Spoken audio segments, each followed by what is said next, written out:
Sri Krishna, Sri Krishna, Sri Krishna, Sri Krishna. Gurur Brahma, Gurur Vishnu, Gurur Devo Maheshwara, Guru Sakshat Param Brahma, Tasmai Shri Gurave Namaha, Tasmai Shri Gurave Namaha. Knowledge about anything is gathered for two purposes. One purpose is we know something so that we can reject it. This is poisonous. This is not good for health. This is a knowledge. So this knowledge is meant for rejecting the things. Like on the cigarette packets, I don't know in UK, in India it is written, cigarette smoking is injurious to health. It is written. What for it is written? So that we reject smoking. So one aspect of the knowledge is meant for rejecting. The second aspect of the knowledge is meant for asserting. See, this is a good kind of lifestyle, follow that. In the same manner, on the spiritual path, we are told don'ts and do's. First, we have learned the don'ts. Muktim ichchasi chetata vishayan vishavatyaja kshaman javadaya tosha satyam piyushavad bhaja. So if you really want freedom from the whims and the fancy of mind, he who has conquered the mind, he has conquered the whole world. He who is a slave of the mind, he is his own enemy. Bhagavad Gita says, Atmaiva Atmano Bandhu Atmaiva Ripuratmanaha. We are our own friend and we are our own enemy. When we are our friend, Yena Atma Eva Atmanaha Jitaha. He who has conquered his mind, he is his friend. And he who is the slave of the mind, he is his own enemy. Therefore, if we really talk about the freedom, it is the freedom from the influence of mind. In Kathopanishad, a thought comes, Shreyascha Preyascha Ubhaum Etaha. In our life, everything comes with two options. Everything has got two options. One option is we like it or we dislike it. Second option is it is right or it is not right. Now, what is influencing us? Are we carried away by what we like or what we don't like? Or we are following what is right and what is not right? See the difference? Therefore, he who is able to exercise a proper choice so that the mind is no more running after the worldly objects and things and beings and thereby getting entangled and suffering. See? Therefore, Muktim ichchasi chetata, my dear friend, if you really think about freedom, liberation, nirvana, moksha, it is first step, vishayan vishavatyaja. Devalue all the things that you have given value for. See?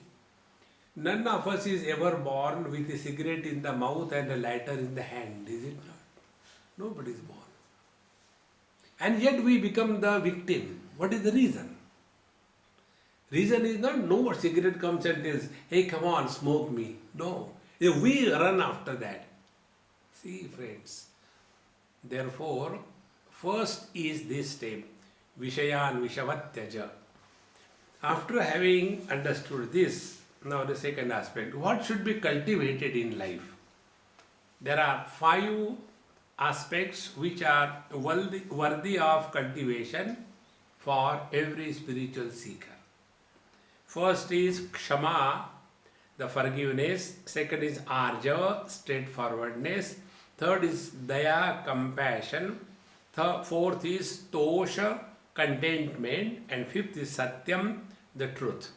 So these are to be honored and practiced as if we are taking the nectar of spiritual life. Now let us understand each one of them very clearly. If there is, let us say, a spot on my cloth, so that spot can be removed by adding something to the cloth. So I take the stain remover, or I apply the detergent powder and try to clean it. If there is something on my skin, I don't use the same chemical which is used for the cloth. A different chemical is used.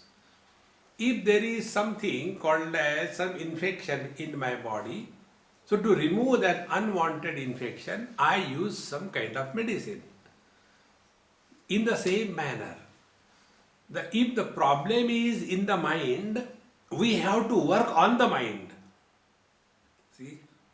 So what is the problem? First problem is we carry a tremendous load of some kind of intense disliking called as hatred. See?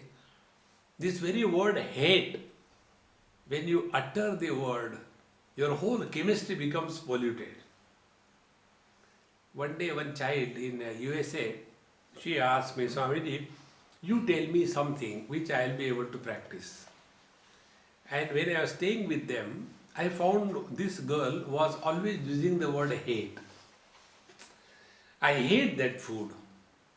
I hate that color. Once, twice, thrice I heard. I said, my God. Then when she asked me, I told her, I said, if you are going to do, then I will tell you. Otherwise, I will not tell. Okay, Swamiji, I promise I will do it. I said, okay. From now onward, don't use the word hate. See, hatred is a very strong negative expression of mind. If you don't like something, it's okay. It is not necessary that we should like everything in this world. But to say, I hate him, I hate her, I hate that, that person is not influence. We are influence. See, for example, just an example. Krishna Prem. I hate him. But he doesn't know. So whenever he will come to me, Swamiji, how are you? And I am hating him. Who is influence? He is not influence. I am influence. Because he will not know. So every time he comes in front of me, he is happy to see me because he doesn't hate me. But when I hate him, the moment he comes, oh God, this fellow has again come. See, friends. Therefore, first principle about this hatred or disliking is, it is detrimental to us. One of the most important things. If we cannot love everything in this world, no, never mind. But we must not have this poison of hatred in our mind for anything or anybody in this whole world. See, one example I'll give you about this. There was one international conference on reverence for life. It was conducted by some organization. I was invited there. 3 days conference. In these 3 days, the only topic was vegetarian food. And people used to get so excited about the people who are eating non-vegetarian food. And they used to speak really bad taste. All these people who eat non-vegetarian, they are the mobile graveyards of the dead animals. And the audience will give clack, clack, clack, clack. And I was, there for 3 days, silently suffering. And on the 3rd day, when I had to give the valedictory address and conclude the whole seminar, then I said, Dear friends, I have changed my prayers. I have asked the Lord, oh Lord, in the next life, don't make me human being, make me a pumpkin, absolute vegetarian. See friends, if we don't like doesn't matter, but to have such bitter feeling inside us is no good. That is not the way a spiritual seeker should live. See, in Sanskrit, there is one verse which tells, if there is a girl or a boy, extremely beautiful or handsome with all good qualities, but if there is somewhere one spot of leukoderma, you know what you call it, is the same word, no? Same word. So if you have one spot of leukoderma somewhere, all the plus points of that person stand cancelled. And leukoderma is not an infectious disease. It is only the liver disorder. It can be cured. Yet, that one spot is enough to cancel all the other positive points. Is it not? Exactly the same way.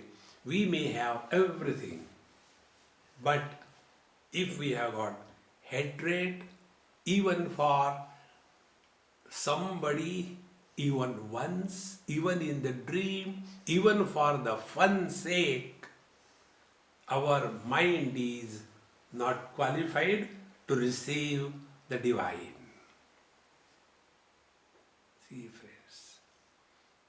And what is the way to remove this? So this infection of hatred is removed by the medicine of forgiveness.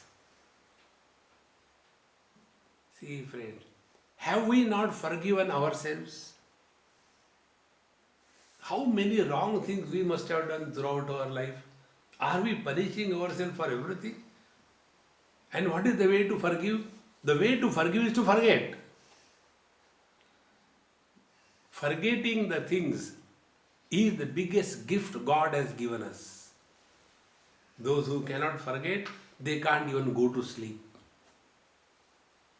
Therefore, to remove the load of any negativity, such as hatred, etc., the only way is forgive. The question comes, how do we do this? Give it a try. I learnt it from one great Mahatma in India.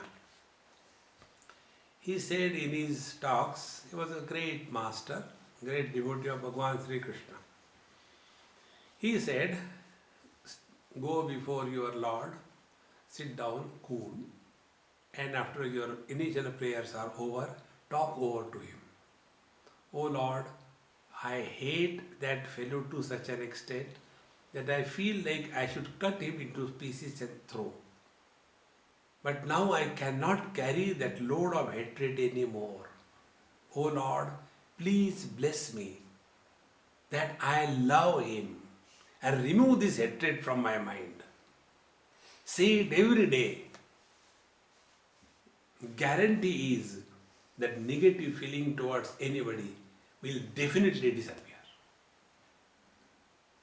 See, therefore, Kshama, it is one of the highest spiritual practice. See, normally by yoga what we understand is only at a physical level. Yoga is not physical. Yoga is working on the mind to such an extent that the mind becomes a receiver of the divine grace. See, therefore, first is Kshama, then second is Arjava. Arjava is straightforwardness means what? Let there not be two shades of our personality. See, we show something to the world and we are something inside. As a result of which, there is always a tug of war. So we say something but we mean something. And because of this constant tug of war, we are constantly leading a life of hypocrisy. And when we live anything hypocrite way, there is a tremendous tension which is developed on the mind, and the mind gets tired in no time. See, one of the causes why we are unable to allow the divinity to express through us is this absence of straightforwardness. There was, once it happened, I came from somewhere, from Heathrow to Annette's place, long time back, and we were supposed to come at 5 o'clock. Whatever reason, wrong direction, wrong exit, we reached 1 hour late. And all those people were waiting. So straight away I got down from the car without even going to the bathroom. Straight away our satsang was there, 1.5 hours. After that we went to our house, we had nice food, and I was watching some TV, some shows.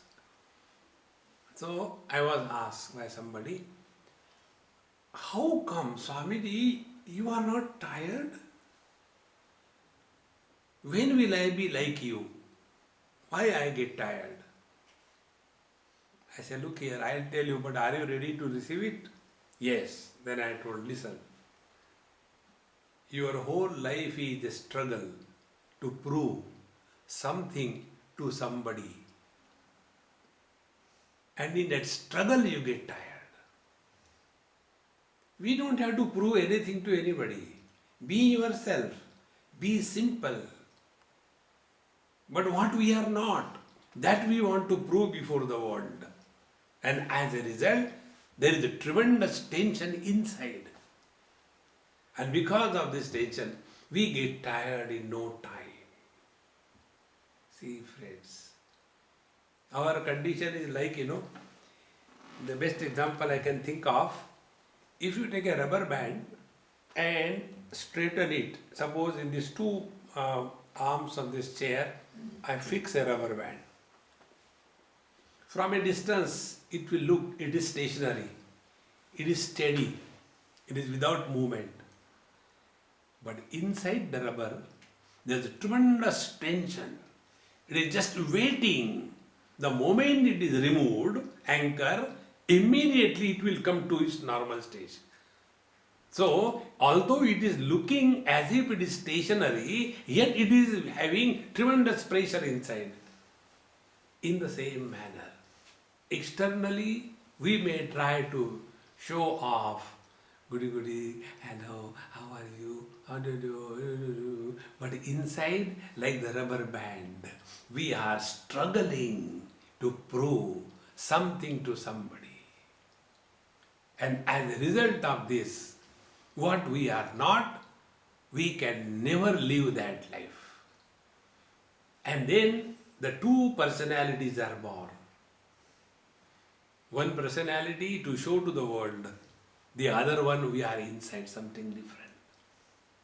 See, one example I'll give you. There was an old man to whom I used to call Papa. He is no more. Many years before, about 40 years before, I am telling you. This thing I learned from him.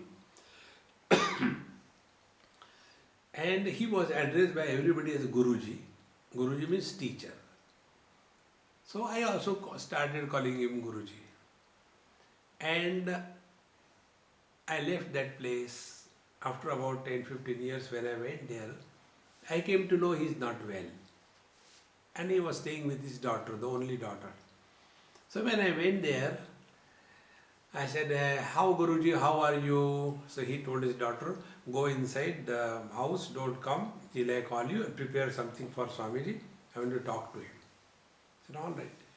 He and we sat together on a sofa, and he put his head on my lap and started crying. He was 80 plus and I was hardly in my 30s, early 30s. So he spoiled my lungi and shirt, everything. When you cry, all dirty things. But I had no choice because I had to get a cup of tea.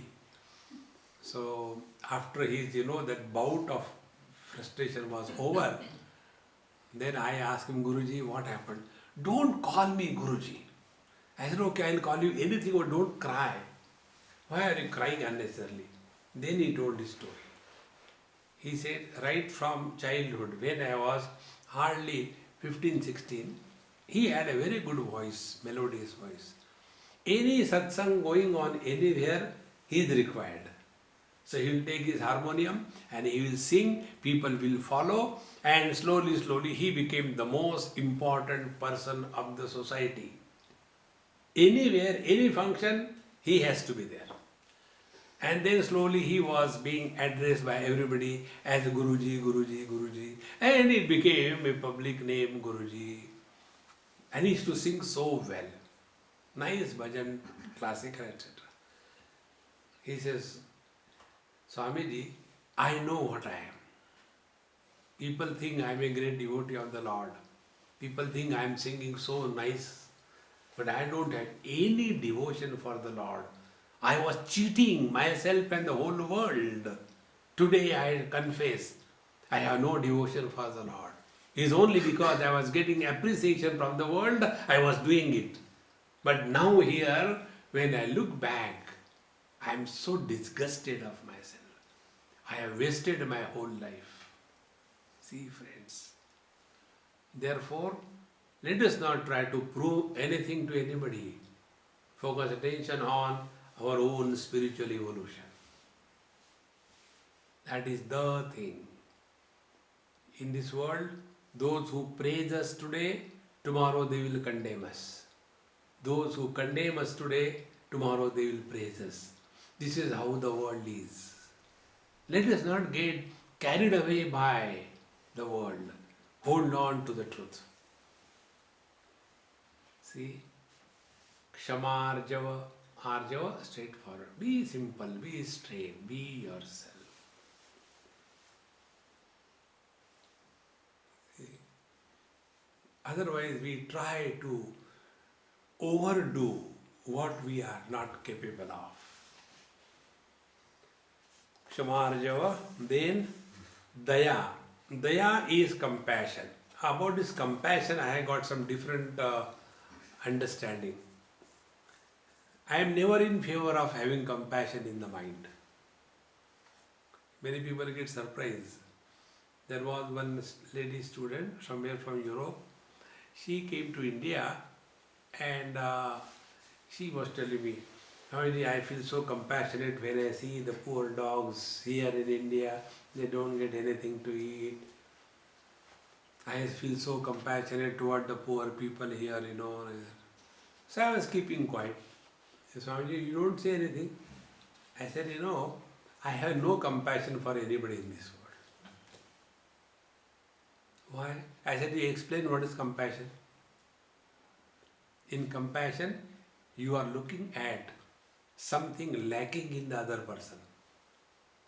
Somebody doesn't have food, he is hungry. So you are looking, oh, poor person, he is hungry, I should give him food. You start feeling pity on that person because of compassion. Don't have compassion. Then see the divinity in everybody. When you see the divinity in everybody, you don't have compassion. You serve with respect.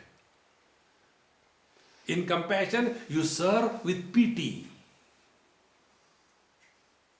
See, friends, we should never have pity on anybody in this world. If we have to have respect.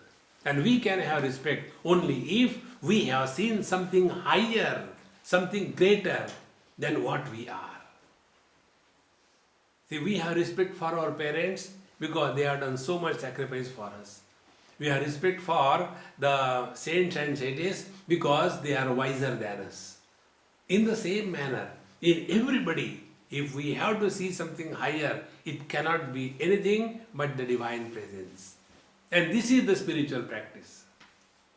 So instead of having that funny notion, oh, I feel so bad when the poor people are not fed.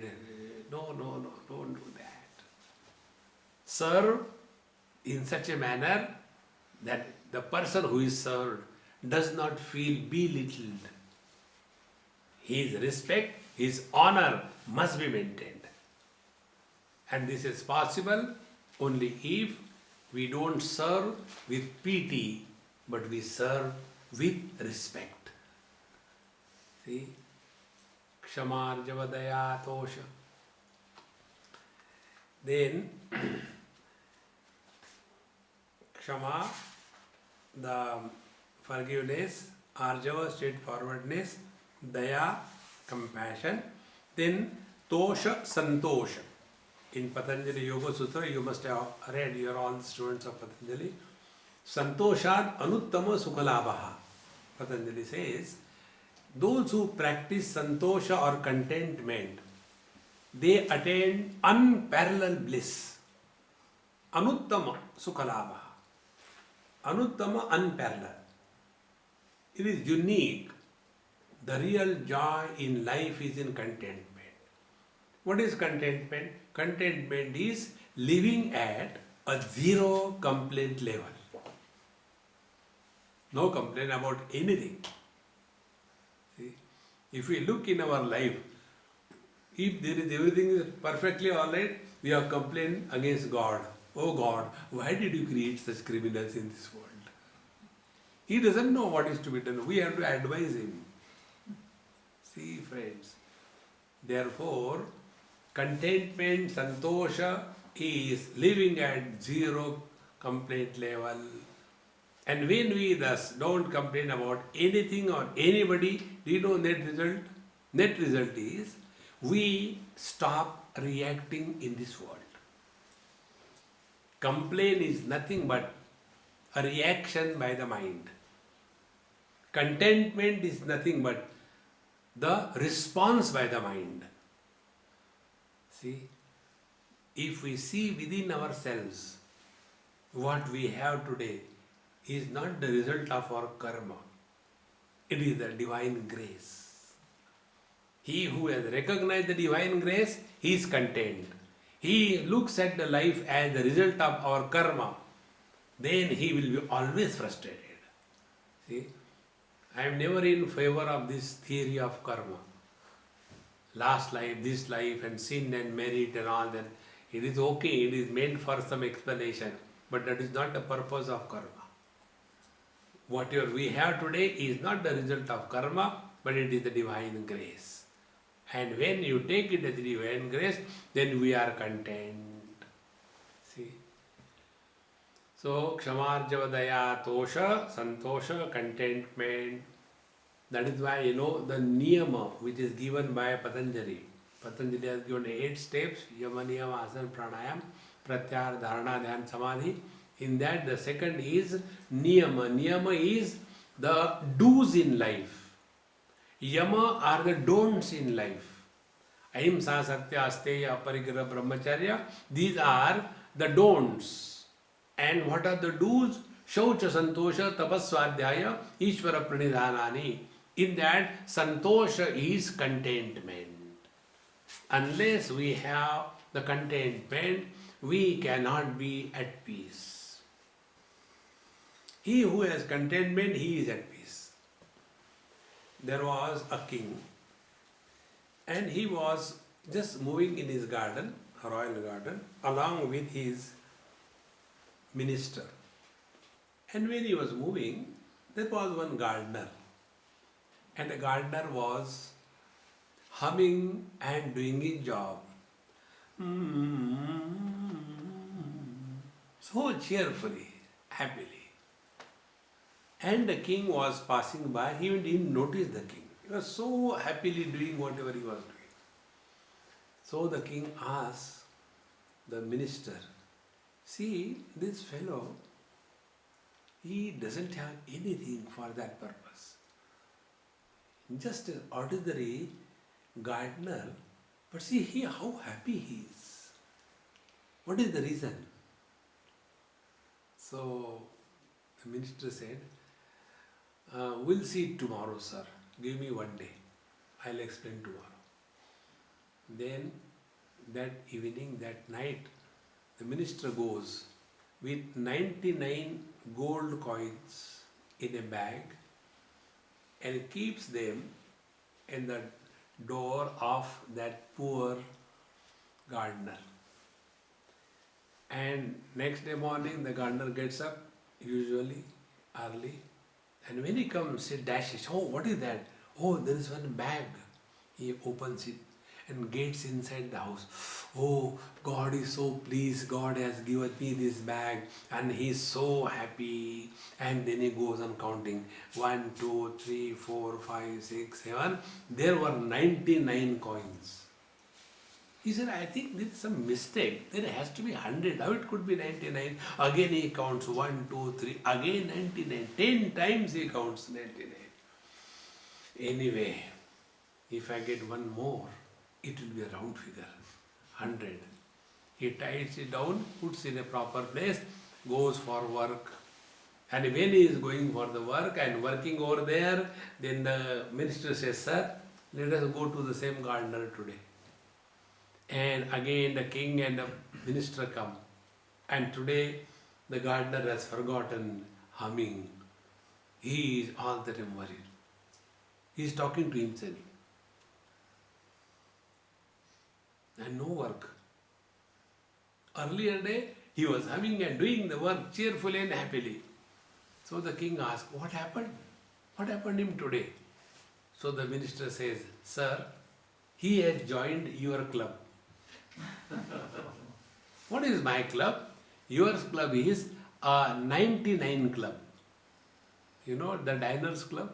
Like that, 99 club. We are all wanting to add something to our life so that our life will be complete. And whatever you may add, it can never be complete. Contentment, when he had, he was humming and singing and enjoying. Only one coin less was enough to destroy the peace within. See, friends, just become aware of this, that's all. So, Kshamarjavadaya tosha, santosha contentment. And Satyam Piyushavad Bhaja. Now the fifth and the most important discipline for the mind. What is most important for us in life? What is the most important? See? I tell you, everybody who gets on the spiritual path has many funny notions. Like I had a funny notion, I should have the vision of Bhagavan Krishna. For that, I don't want anything. Oh Lord, you should show me yourself. Hare Ram, Ram Ram, Hare Hare, Hare Krishna, Krishna Krishna, Hare Hare, Hare Ram, Ram Ram. And one day, I was with one great master in Calcutta. And there was a big crowd. And I took that master to the dais. He was very old, 80 plus. And he had the cancer of the lower intestine. Therefore, he had no control over his defecation. While walking like a cow, he will defecate. So we used to go with the, what you call, cotton or paper and clean it. He was completely beyond the body understanding. We made him sit there. Then everything arranged. In that crowd, all noise, and one person got up. And he said, Sir, and he read a dozen questions for getting the replies. And it was such a chaos. I, as a young boy, was becoming so restless that in this chaos, how can Swamiji listen? And how it can be replied? These people don't understand. I think I should go and give one to everybody. But I had no guts, so I kept quiet, frustrated. And in that frustration, what questions were read, I could not listen because I was disturbed.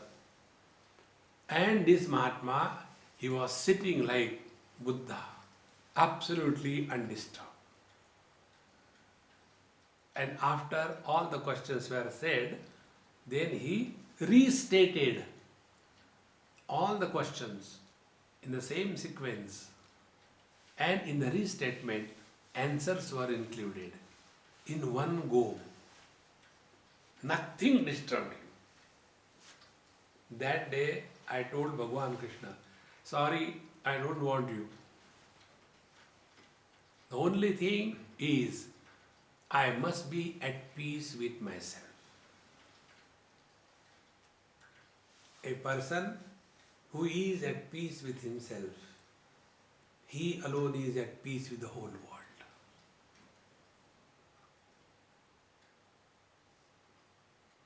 Ashantasya kutas sukham. He who is not at peace with himself, he can never be happy. Happiness is nothing but we are at peace with ourselves. This is the truth of life. Satyam. For us, no reason is required to get disturbed. See, a person who is miserable because of anybody in this world and because of anything in this world, he is the fool of the highest order. Why should I get disturbed because of anybody or anything? Our peace of mind is more valuable than anything in this world. If you keep our peace of mind on one side of the scale and the whole world on the other side of the scale, our peace of mind is more valuable for us. And this mind which is at peace, this peaceful mind is nothing but the divinity. It is something like this. Be attentive. Whether the water is existing as ocean or the water is existing as a wave, water is never disturbed. In the ocean, the water is not frightened of drowning, and in the wave, the water is not frightened of breaking. The water is at peace. Waves may be in pieces, not the water. This is our essential nature. Waking comes and goes, dream comes and goes. Nothing is added when the waking and dream comes. When deep sleep comes, nothing is lost.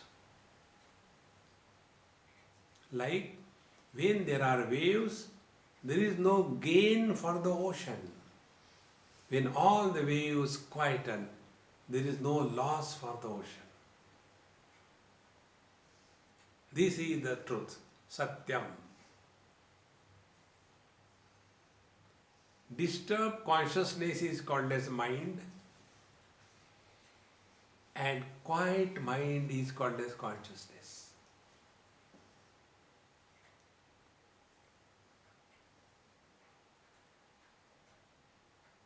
Mind as a knowledge creates a sense of otherness. Consciousness as knowledge does not create a sense of otherness. That knowledge where knowing is being is consciousness. That knowledge where knowing is not being is mind. I know this is the camera, but I am not the camera. But when I know myself that I am me. Camera is known through the sense organs, the mind, etc. But I know myself without the agency of the sense organs, the mind, the intellect. And in this knowledge, knower is not born. This is the Satyam, Piyushavad Bhaja. It's the nectar to be sipped with all joy. So if you take these two lines, Muktim ichchasi chettata vishayan vishavatyaja. Enough of this gross world, enough of the memories, enough of the worries, enough of the achievements, failures, friends, enemies, enough. select, shift, delete. Nothing worth in that. After this is achieved, then we have to work on the mind. Because this is achieved even by going to sleep. See? And therefore, these two aspects, what has to be rejected and what has to be cultivated. So, Kshamarjavadaya dosha satyam piyushavad bhaja is for whom? He who has no complaints about the world. He who is not having any problem, I am not getting a job, please do something so that I get a job. Go to the employment exchange. You don't go to the Mahatmas. I am having a terrible, back pain. Every medicine I have tried, what I should do. No. Come, I will touch your back and your back will be all right. No. It is not a medical free camp. See, friends. Other than the truth, nothing else is interested. Then alone we really mean business on the spiritual path. Na prithvi, na jalam, na agni, na vayur, deurna va bhavan, esham sakshanam atmanam, chidrupam vidhi muktaye. Bhavan, the teacher is telling, my dear sir, you are neither the earth, nor the waters, nor the fire, nor the air, nor the space. You are none of them. Then who are you? Esham sakshanam atmanam. You are a mere witness of all these 5 great elements. See, witness is the one who is not influenced by what is in witness, what is seen. See, no influence. This rule please remember in your mind. The illuminator is never influenced by what is illumined. The sun, when he is illuminating the marriage procession, he doesn't sing the beautiful songs of the marriage, and when he is illuminating a death procession, he doesn't put on a black gown. Illuminator is not influenced by what is illumined. Work on this. How do you work? The 5 steps are told. Na prithvi, na jalam, na agni, na vayu, na dyav. You are none of the 5 elements. Now, what is the meaning of none of the 5 elements? How do we practice that? You say, but how do we experience that? I will give you one simple technique from the Yoga Shastra. When you are all by yourself, that time you try. From our toe up to the loins is the Prithvi, the earth element. From the loins up to the umbilicus is the water element. From the umbilicus up to the heart is the fire element. From the heart up to the throat is the air element. From the throat up to the Agya Chakra, up to the forehead is the space element, Akasha Tattva.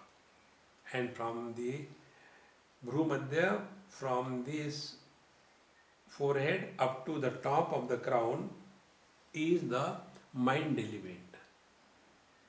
All our spiritual practices dissolve the earth into the water, dissolve the waters into the fire, dissolve the fire into the air, dissolve the air into the space, dissolve the space into the mind, and the mind is dissolved in the pure consciousness.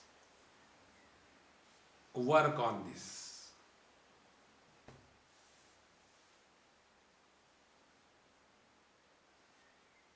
Na prithvi, na jalam, na agni, na vayu, na dev bhavan. Esham Sakshidamatmanam.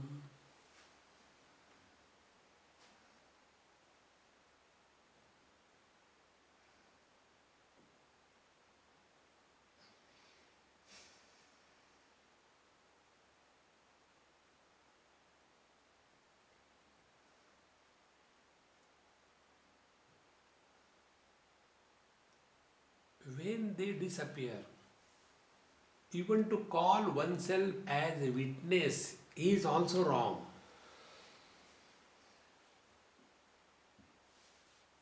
See? Witness of what? If there is something else, then you are a witness. If you are only you, witness of what? Therefore, to begin with, we have to keep away from the whole world. This is one way. Second way is, take another example. Every element is manifested in three ways. For example, take space. Space has got three aspects, sattva, rajas, tamas, three gunas. The sattva aspect of the space, the ears are formed. The rajoguna aspect of the space, the speech is formed. And the tamoguna aspect of the space, the sound is formed. Sound is an object created out of the tamoguni aspect of the space.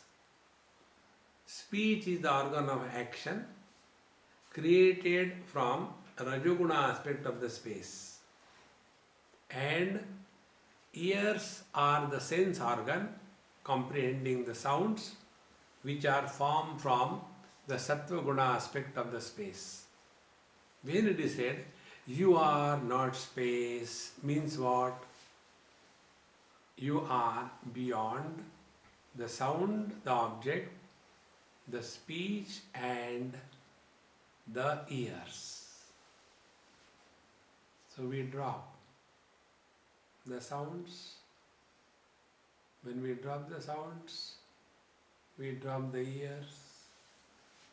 When we drop the ears, we drop the speech.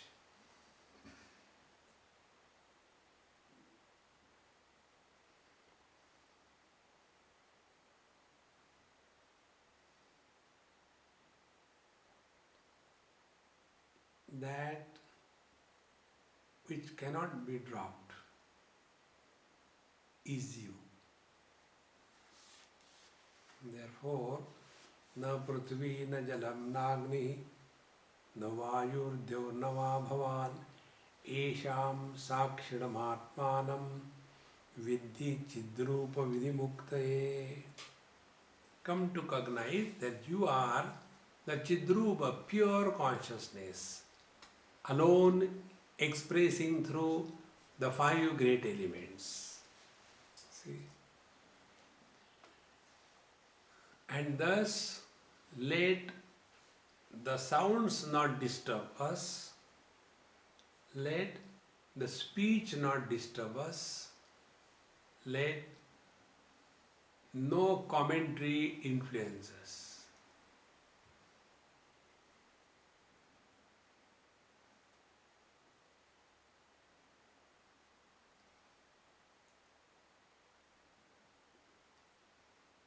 Sounds are heard by the ears, but we also experience silence. Silence is heard by whom? Ears cannot hear the silence. So that which is illuminating not only the sound but also the silence, and therefore that which is beyond the sound and the silence is the truth. That is what you are.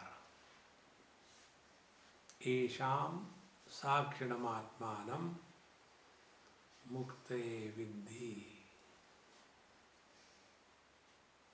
to attain freedom, come to discover that you are this absolute witnessing consciousness who is no more influenced by all the three aspects: the object of knowledge, the knowledge of the object, and the knower of the knowledge of the object.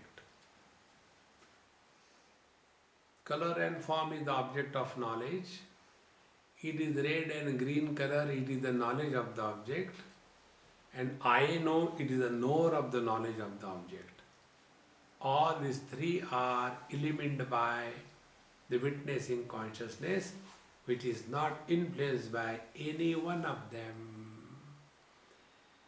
Yadi deham pradakritya chiti vishramya tishtasi adhunaiva sukhishantaha bandhamukto bhavishyasi. See, yadi, if deham pradakritya, if you keep your body aside, chiti vishramya tishtati, and live as pure consciousness. We don't have to destroy the body, because we have not created the body. We have no right. Then chiti vishramya tishtasi, then no more live as the body, but come to recognize we are living through the body. Living as the body is, I am man, I am woman, I am young, I am old. Living through the body is, all these limitations of the body do not pertain to me.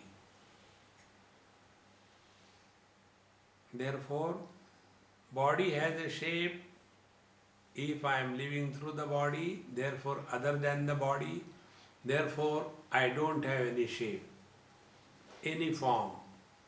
To take this one point and sit for meditation, rather than mechanically doing it.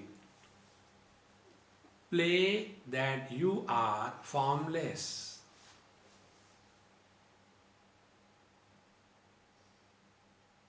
What it is like being without form?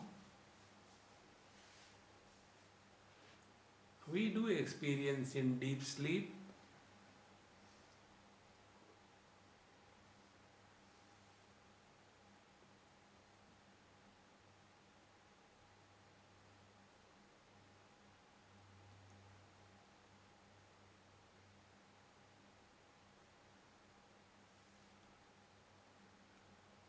Analyze your own experience in the light of this pointer. Like the objects illumined by the eyes have got form, shape. But the vision doesn't have a shape. And the mind, which is expressing through the eyes as a vision, the mind also doesn't have a shape. And the consciousness, which is expressing through the body as a mind, how can it have any shape? So, yadi deham pratakritya chiti rupena tishtasi. So let us play this. What it is like being other than the body.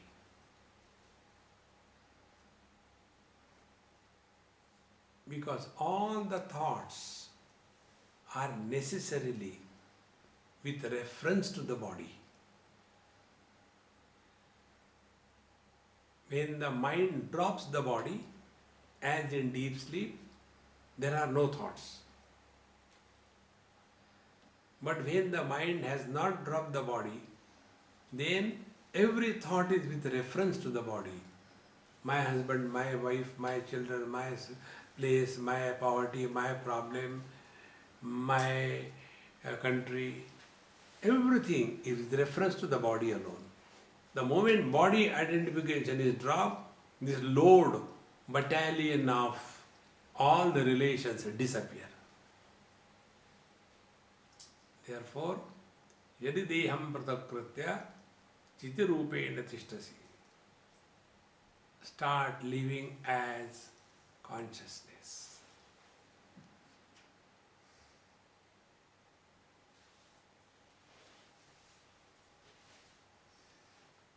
There is zero effort involved, friends. No effort.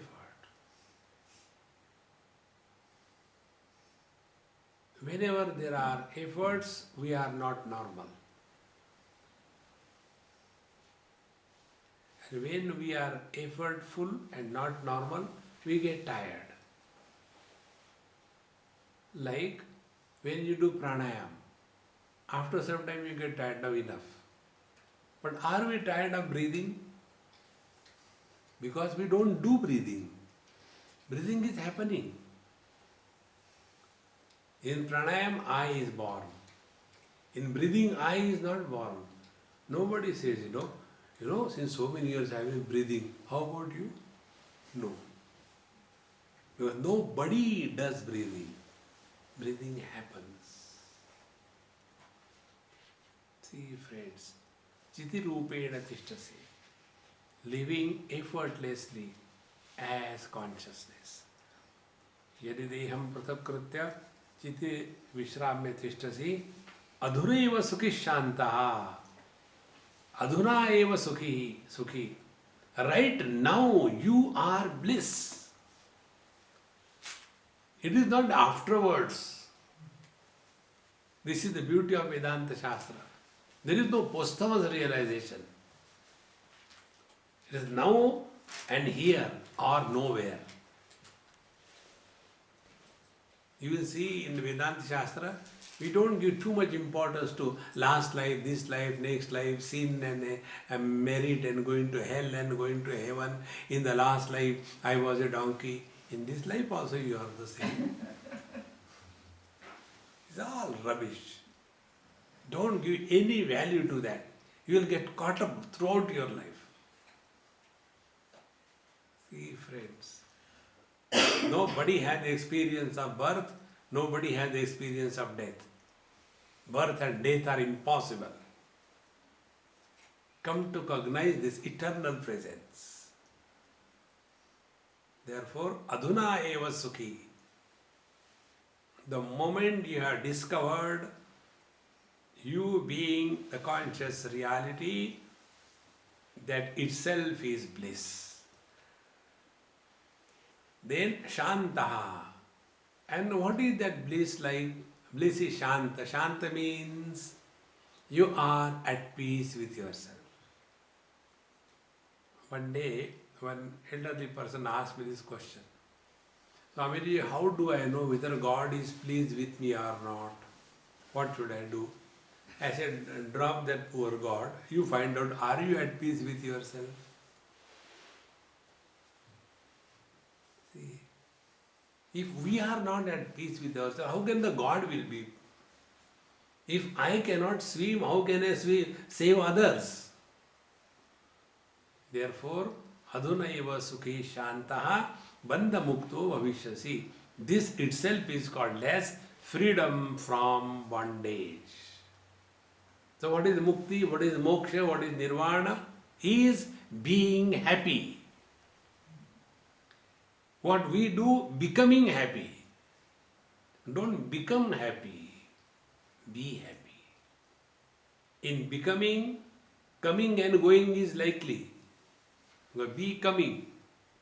Where there is coming, there is going also. So when I get something of my choice, I have become happy. Next moment, it was not enough, I have become unhappy. But in being happy, there is neither addition nor subtraction. So, adhuna eva sukhi shantaha bandha mukto bhavishyasi. Therefore, when Janaka asked this question, how do I attain moksha? This is the meaning of moksha. It is now and here. It is nowhere. Because neither the bondage is real, nor the moksha is real. You are real. Bondage and liberation are only words. You are not a word, you are beyond. See? Discovering this is called as living in truth. Om Purnamadaha Purnamidam Purnat Purnamudachyate Purnasya Purnamadaya Purnamevavashishyate. Om Shanti Shanti Shanti. Hari Om.